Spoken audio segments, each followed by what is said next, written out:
Welcome to the No More Meds podcast with Dr. Corinne Weaver. Are you stressed out because you keep getting sick and don't know what steps to take? Are you sick of not getting answers from your doctor and always needing to take drugs? How would your life be different if you were healthy? Be inspired and stay tuned for some practical solutions for healthy living. Welcome to the No More Meds podcast. I am so excited to be here sitting in front of virtually. I'm in North Carolina and Dr. Greg Melvin is in California. San Diego? Is it San Diego? Yes. Well, right now I'm in Santee, but our office is in La Mesa. La Mesa, which is means the table.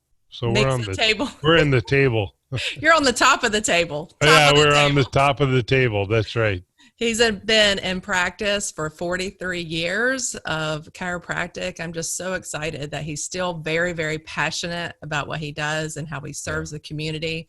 And we just wanted to get on here today just to share some good news with you guys. I know lately you've been hearing a lot of negativity, and we just want to give you some positive things to think about, positive things that you can do in your life today to make an impact.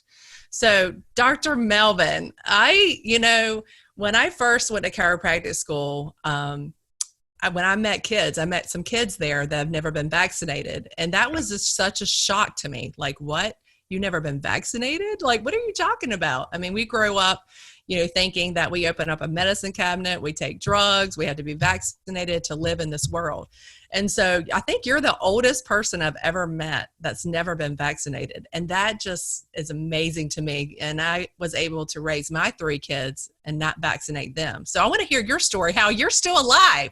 How are you still alive, Dr. Melvin? How did that happen? How did that happen? The wonder that you were born with all the innate needs that would allow you to live. Oh, that's an epic concern or learned thing. I was born at home. In fact, I was born in my grandma's house in Redondo Beach, which is up in an area up in LA, and which my mom, she had 6 kids, and we were all born at home, never vaccinated.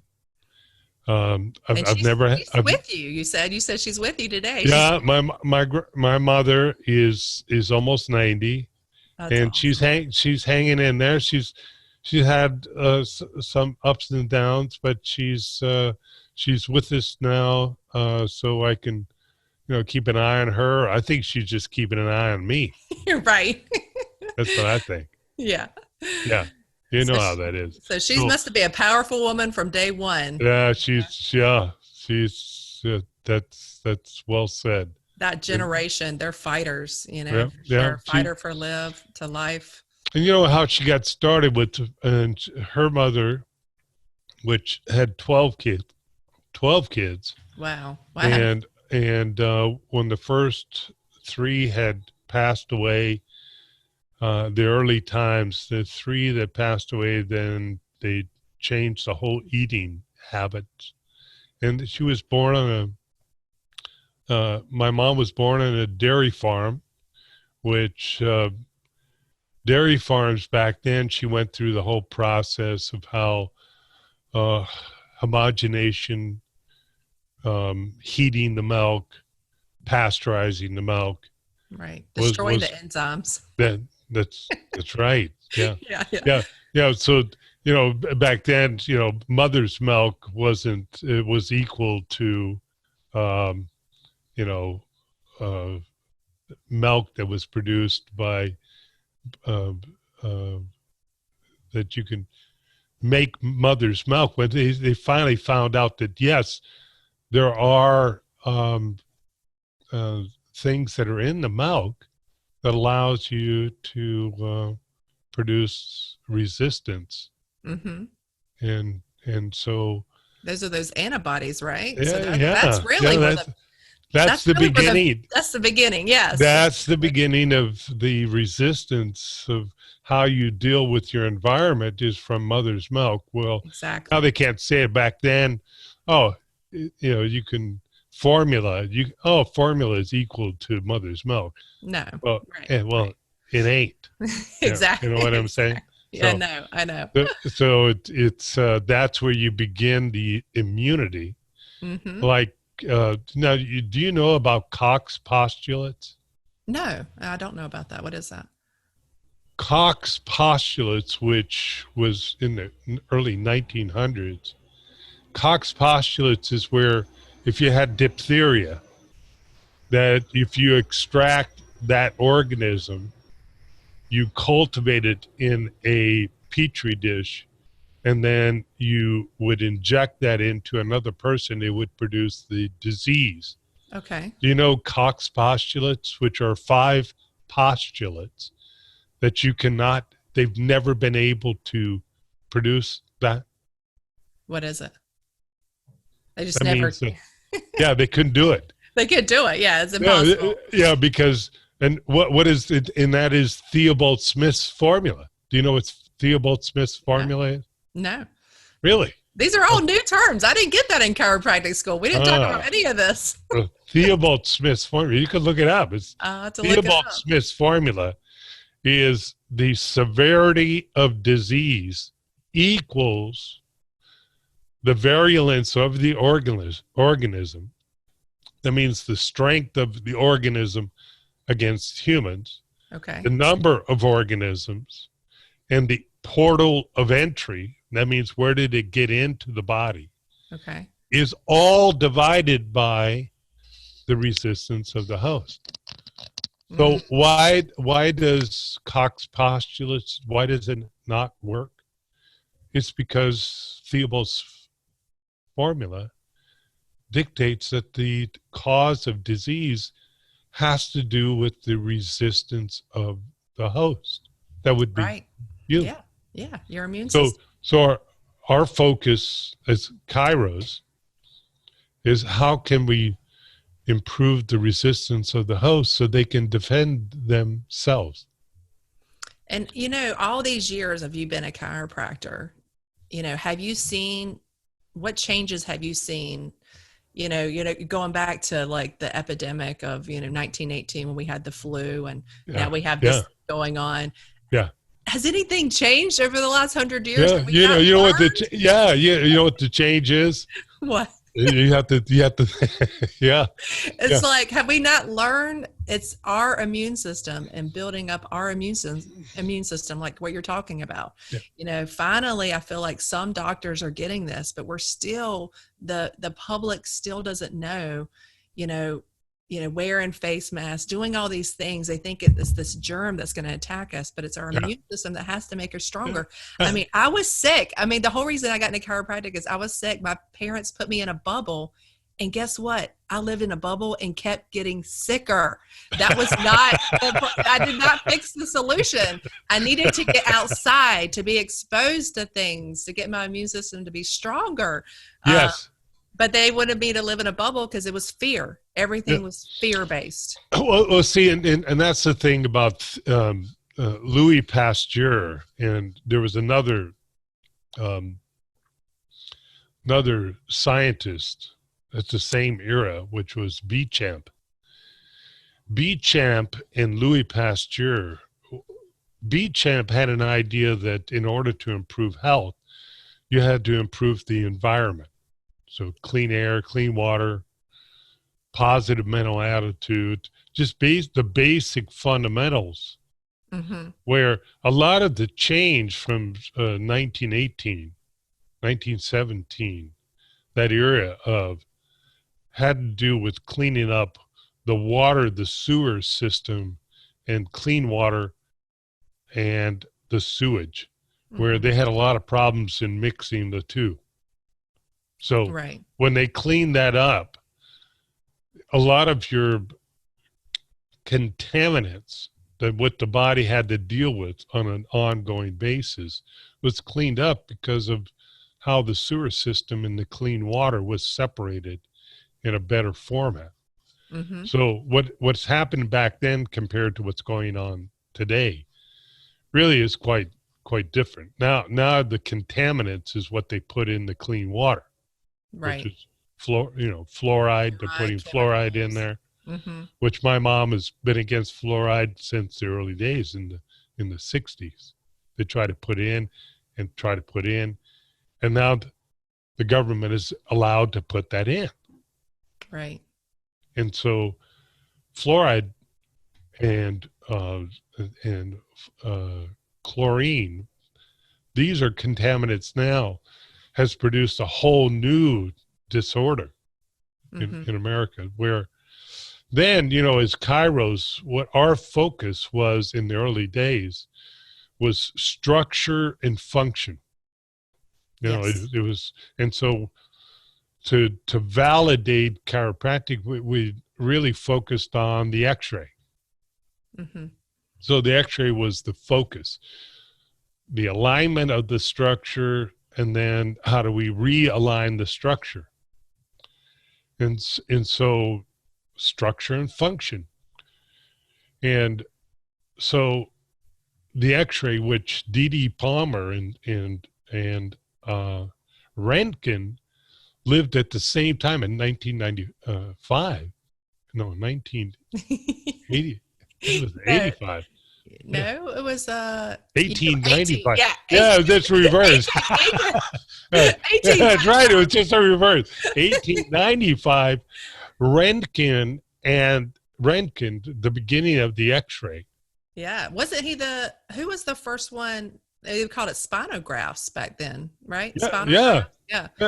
So here you and so, which a lot of people don't realize, is chiros were doing the pilot program on X-rays. Right, we were the first ones to think of that, right? we were the first because they had to prove everything. Right, of course, yeah.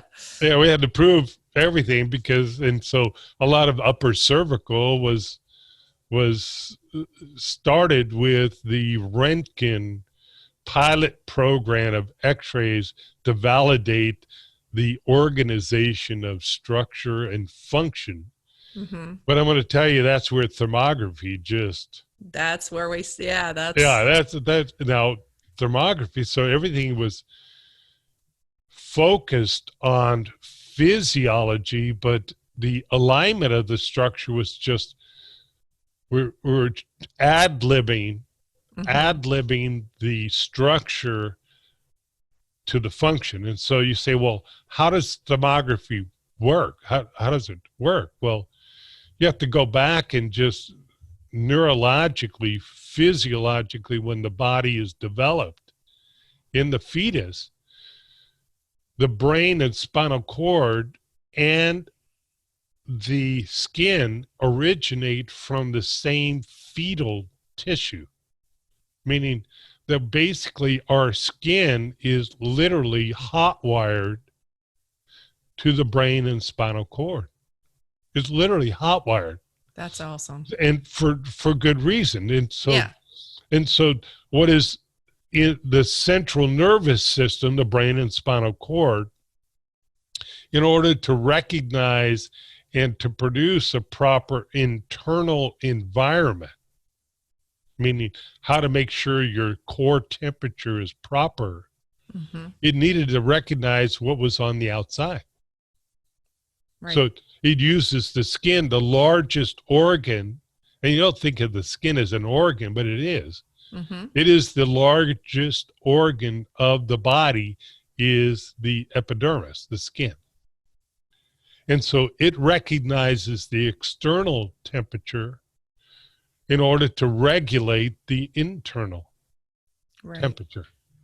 And the internal temperature at 98.6, all of the physiological chemical reactions that need to occur have to ideally occur at a 98.6 temperature.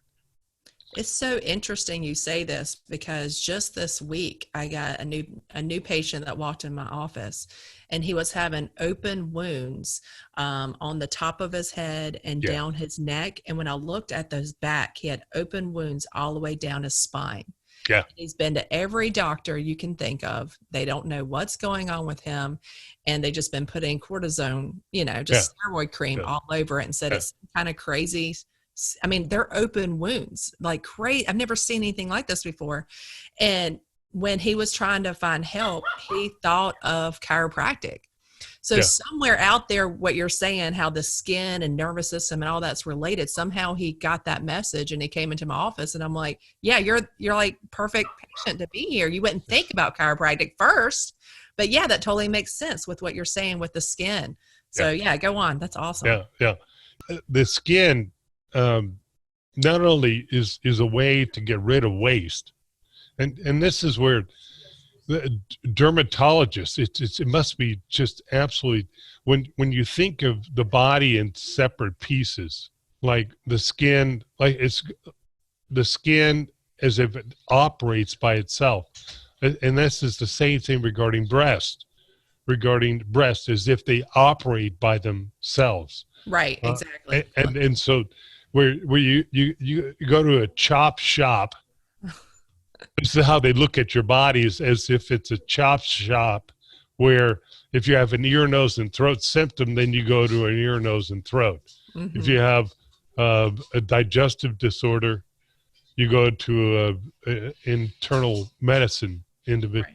Right. If you have a cardiologist, you go to, so they chop shop you as a human being, not realizing that you're an integrative system. Right. And when you realize that you're an integrative system, that many cases why the skin is getting rid of waste is because it needs to get rid of the waste that needs to come out of the body.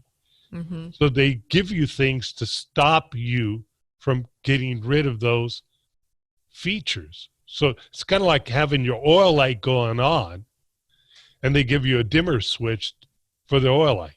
Right. Makes no sense. It makes no sense. Right. And so instead of realizing, so the skin is literally has thousands and millions of oil lights that can be visualized, examined, and then you can begin to process the patient in a more integrative process instead of in pieces. So when they have a drainage, are you going to say something? No, I was just going to say how so many people come in and they have like, oh, I have this skin issue. And they think it's a skin issue. No, and I'm like, you got to look deeper. It's not just the skin. It's deep within. Yeah. Yeah. Exactly. So when you begin to look at the body more in an integrative point of view, a digestive, eliminative point of view, that frequently what the skin is doing is just helping you to get rid of the waste. Mm-hmm. So you could put things on the skin, but inevitably you have to deal with the reason why it's trying to get rid of the waste. And that's why I love chiropractic. We're always looking for the root cause of the problem. Always, That's our goal, is like, okay, well, what's causing this problem? And we think, what's causing the problem? We don't think about, all right, let's get rid of that symptom. Yeah. So where diagnoses frequently runs short of the condition. Mm-hmm. So often the patient wants to come in and have a name produced regarding their symptom, thinking that the symptom is the cause. The symptom is the cause of the condition. The condition frequently is much more. It's complex, but as chiros, we think of it more simplistically. There's a electrical system. Is the electrical system shorted? Where is it shorted? And then is the structure and the digestive tract, is it polluted? Right. If it's polluted, then how can we help it be unpolluted so then it can get rid of the waste in a proper fashion? And when it does this, then it's easier to get to the remedy. The remedy is not to get rid of the symptom. The symptom will be remedied when you address the causation of the condition. And I know, go ahead.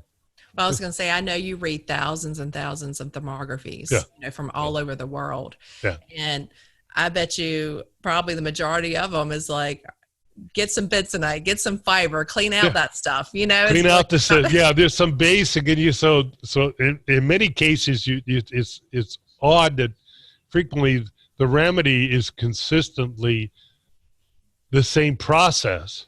And so you say, and so I find I have patients that I'll go through their report and say, well, this is exactly the same thing my husband has to go through. He has to do the same thing. Well, yeah, you clean out the digestive tract, you improve the structural characteristics of the spine. So then neurologically, you can improve the connection, so then the body can do a better job in recovery. And the recovery frequently looks like the same process. And sometimes you got to go through a little waste management that could look like it's getting worse. But once you get through the waste management, then there's a recovery.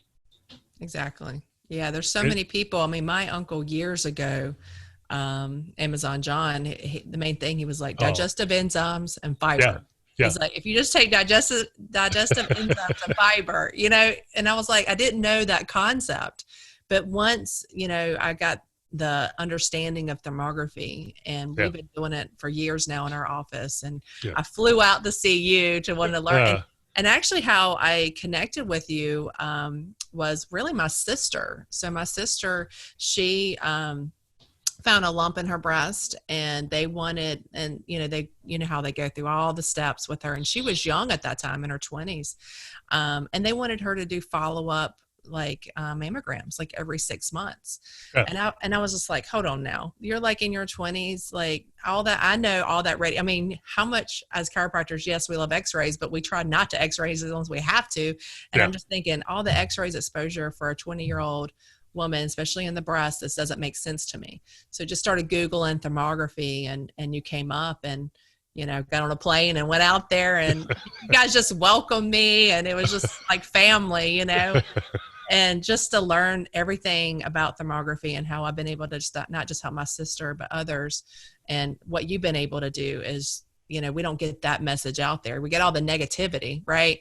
Yeah. But what's some positive things that you can discuss in your practice that you've noticed with thermography, and how you've helped others, and how people can find you? Yeah, well, and this is the coolest thing about thermal imaging is that we can examine from the feet up,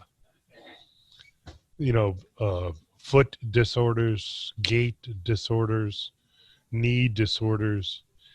And then when you begin to be able to shoot the entire structure from the bottom up or from the top down, right? That's how we like to, yeah. Yeah, I know. For cervical doctors. I know. I'm sorry about that, but yeah. I like to look at both because we do things. I like the feet too, but how for cervical is like above, down, inside out. Yeah, that's right. Above.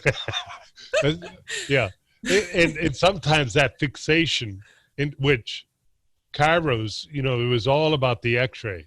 Mm-hmm. Everything was focused on the X-ray about structure. So basically, what I found out, because my family, when we started, and even though chiros, half of us were born with chiros there, meaning we were delivered by chiros. Oh wow! Okay. Yeah, awesome. some chiros were doing delivery out here in the east, on the West Coast compared to the East Coast, maybe not so much. But on the West Coast, there was chiros that were delivering babies. So half of our family were born all at home, but with chiros assisting, not necessarily medical. There were some DOs, MDs that were there, but that wasn't the emphasis. Our emphasis, number one, is we felt safer to be born at home than we felt at all in a hospital. Yeah, I think people are feeling that now. I think people are feeling. Yeah, Yeah, they're like, I think I want to have a baby at home now. I don't want to go to the hospital. Yeah, because there's characteristics that as soon as you're born, which they want to vaccinate with vitamin K, which is just ridiculous. If you're already born with, why inject it with vitamin K? It's just sickening. Yeah. But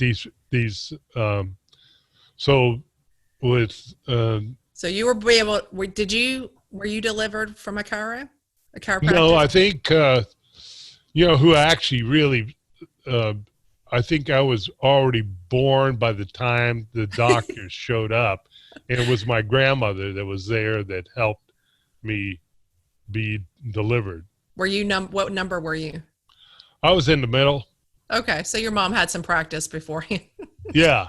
And I didn't fall on my head. It wasn't anything like that. But were you raised with chiropractic most of your life? yeah. When we got sick, most of if we got basically our care was chiropractic, and cleaning the system out, basically psyllium, colloidal, bentonite, supplements to help feed us just a little better. Yeah, was mostly our focus as far as preventative. So, I mean, when I went through high school, I was never sick. The only reason I didn't go to school is because I stopped going to school for the last few days because we were out cutting wood, just to get but I never, it was more for fun than anything, but I was never out of school for sickness, in especially through high school. So, and I was raised with lots of drugs, and I missed probably 47 days because I was in the hospital at age, this was 6th, 7th grade. Yeah. I was known as the sick kid, Dr. Melvin, the sick kid. Yeah. Thank God chiropractic. Well, there's nothing sick about you, dear. Yeah, that's for sure. Well, chiropractic came in my life later, and I want my story to be, I want my kids' story to be like yours, and so my kids have, never had any medication, they don't get sick. We take vitamins, we do chiropractic care. Yeah, I've never had a aspirin. I've never had an antibiotic. And have I been sick? Yes. What do? We do a cleansing process to clean up the body so then it can heal itself. Along with chiropractic, that's basically. Well, how many years ago was it when Linda called me when you fell off the motorcycle? Was it the motorcycle accident? And you want to bring that up, huh? Yeah. So, they drugged me off to the hospital, and they wanted.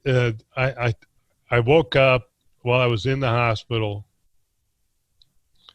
and I said, well, you know what? I want my atlas x-rayed. I want my ankle x-rayed. And I looked at the x-rays, and, you and I have been reading x-rays for a long time. So everything looked fine.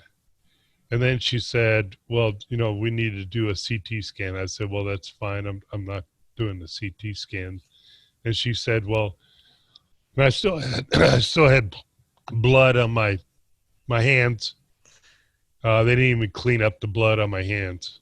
Wow. So she said, well, if you can dress yourself, then we'll sign you out. And I said, okay. Well, I dressed myself, signed myself out, and I walked out of the hospital. Wow. And were they pissed? Oh, yeah, I'm sure they were. Yeah. But that's not where you want to be. That. So that's, yeah. So when I woke up, you stayed home and rested, and I went a few, adjust you? I may have went maybe 100 feet on the ground after coming off the bike. So I was nudged off the freeway. But I'm okay. And you obviously have a purpose and you're still here. So we Yeah, thank you yeah. so much Yeah. for Was it- sharing your stories. I know you have so many more. We'll have to get you on another podcast with us. You're a joy. Where can people find you, Dr. Melvin? They want to ask Well, questions. I'm in La Mesa, San Diego. We're at totalthermalimaging.com. So if you want to know us a little bit more, go to that site, TTI, and we can fill you in. Okay. And he's the guy you want to know. I mean, he's got so much. He knows his knowledge. We hadn't even touched how much knowledge he has today, but I'm glad that you're able to meet with us today. And there's going to be so many people that are going to benefit from this. I appreciate your time. Thank you, Dr. Melvin. Thank you, hon. Thanks for listening to the No More Meds podcast. If you enjoyed this podcast, please share your favorite episodes with your family and friends, or at least leave a review on iTunes or Stitcher. The content and opinions expressed are those of the host and presenters. They are not intended to diagnose, treat, cure, or prevent disease. Product statements have not been evaluated by the FDA.